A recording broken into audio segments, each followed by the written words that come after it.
एक छोटे से गांव में एक मेहनती किसान रहता था। वह रोज सुबह खेतों में काम करता और शाम को थक कर घर लौटता। किसान बहुत गरीब था, लेकिन उसका दिल बहुत बड़ा था। एक दिन जब वह खेत में हल चला रहा था, उसने देखा कि एक कबूतर जमीन पर घायल पड़ा है।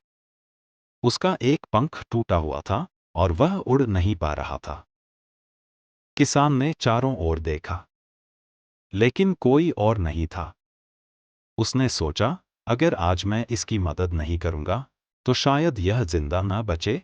किसान ने कबूतर को धीरे से उठाया और अपने घर ले गया। उसके पंख पर पट्टी बांधी और रोज दाने पानी देने लगा। कई दिनों तक किसान ने खुद कम खाया, लेकिन कबूतर को भूखा नहीं रहने दिया। कुछ दिनों बाद कबूतर ठीक हो गया। एक सुबह वह किसान के कंधे पर बैठा, जैसे धन्यवाद कह रहा हो। फिर वह आसमान में उड़ गया। किसान मुस्कुराया और बोला, जाओ दोस्त, खुश रहो। समय बीत गया। एक साल बाद किसान के खेत में भयानक सूखा पड़ गया। फसल नष्ट हो गई। किसान बहुत दुखी हो गया। उसी शाम अचानक आसमान से कई कबूतर उड़ते हुए आए। उसकी चोंच में सोने जैसा चमकता हुआ दाना था।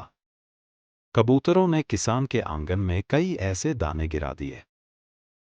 किसान समझ गया, यह वही कबूतर था जिसकी उसने कभी मदद की थी। दया कभी बेकार नहीं जाती। जो दूसरों की मदद करता है, भगवान उसकी मदद किसी न किसी रूप में जरूर करता है।